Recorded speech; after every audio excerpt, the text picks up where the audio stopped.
Hello, my name is Laurel Collins and welcome to Are You Voting for Change on Shaw TV. I'm here with my guest today, Fernando Garcia Crespo, who is the volunteer coordinator in Greater Vancouver for Fair Vote Canada, as well as James Kokola, the Executive Vice President for the BCGEU. Welcome.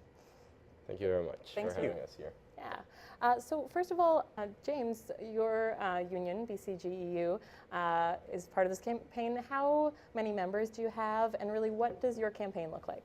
Great question. So the BCGEU, the BC Government and Service Employees Union, represents over 77,000 members in nearly every sector of the economy and in every region of the province.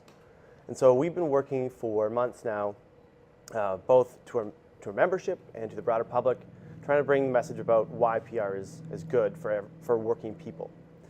And so this has looked like a couple of things. We've brought in the very talented Dennis Pilon to do a webinar with our members and talk about why PR is important and try to dispel some of the myths.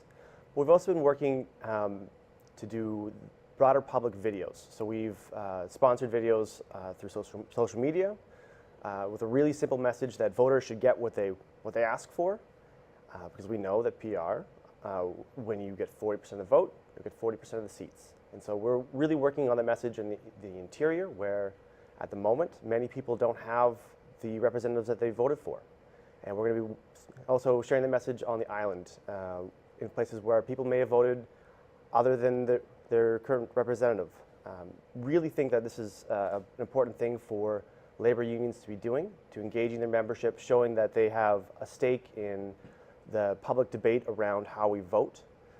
And I'm very proud that the BCGEU is doing this as an advertising sponsor. It's one of the few unions that is doing this publicly. We have also been very active.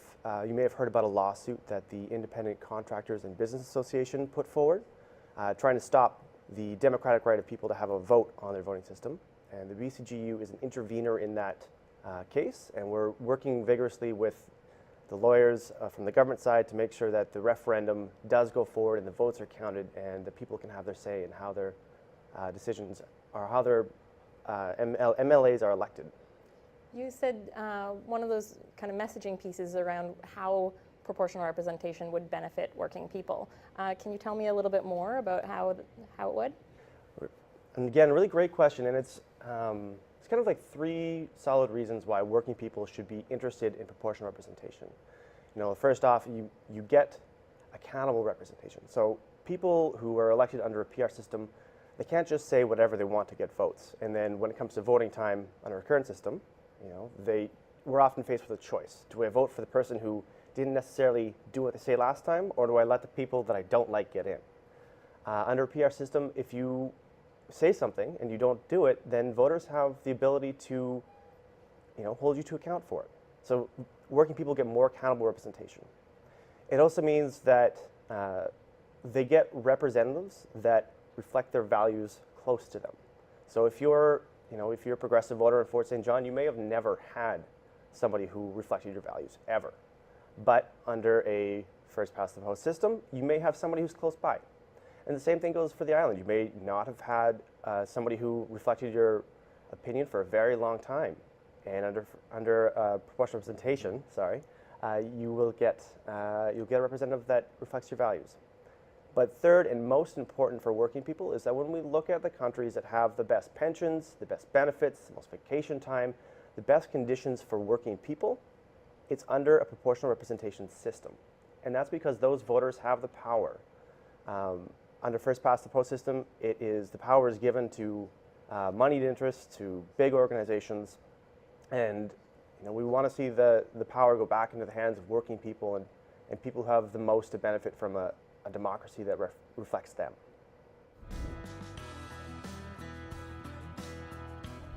What can I get you? I'm gonna take another cool one. And I'll have a Caesar, please. Can I get a margarita? I think I'm going to have a tequila sunrise. Oh yeah, that sounds good actually. Yeah, I'll get one of those. No!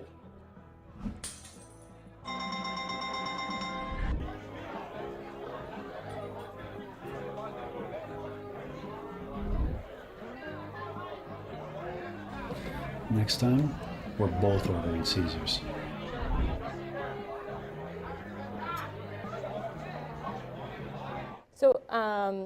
when we're talking about more collaborative government, moving away from some of the combative, the BCGEU is trying to work with government often, lobbying in first past the post versus proportional representation. How do you think that will go? You know, that's a great question, and the real answer is we'll have to wait and see. But my hope is that organizations, whether they're unions or business, it becomes more difficult, because the power should be in the many, not the few that can afford to send somebody to Victoria to make sure they have a meeting with the minister. It should be that the people in the ridings who are making the votes or casting the ballots, they're the ones that make the decisions, not behind closed doors, not behind some smoke and mirror thing. So the answer is, don't know for sure, but I hope it's more difficult. I kind of think of it like banning big money. You know, unions conduct lobbying because if we didn't lobby for things, it would only be the moneyed interests of the big corporations who would be the ones talking to politicians. You know, before they banned big money, we donated money to political parties because if we didn't, it would just be the rich that could do it. Now that that's gone, we see that there's more of an emphasis on connecting with voters directly because that's the only way parties can survive, and that's the way it should be, and it's the same with lobbying.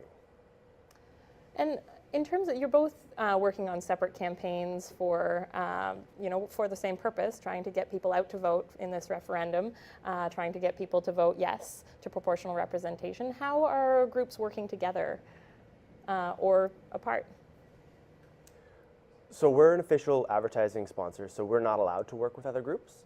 So we have to be very separate, and so our messaging and our advertising is not in collaboration with any other official groups. Every once in a while, we'll speak to other labor unions that aren't advertising sponsors, and they may, share a video or talk to the membership about some of the things that we're doing.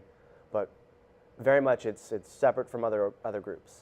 And I really want to echo that. It's as an elected official yourself, you know that people need to feel an emotional attachment to an issue to really get buy-in on it. And so we're talking to working people about working class issues. Fernando's talking about issues for young people, and both of those are equally valid and equally important because one message is not going to resonate with everybody. And we need to make sure that we're talking to people on about issues they care about in ways that works for them. I want to say thank you so much to both of you. We are out of time, so thank you, James Kokola from the BCGEU and Fernando Garcia Crespo.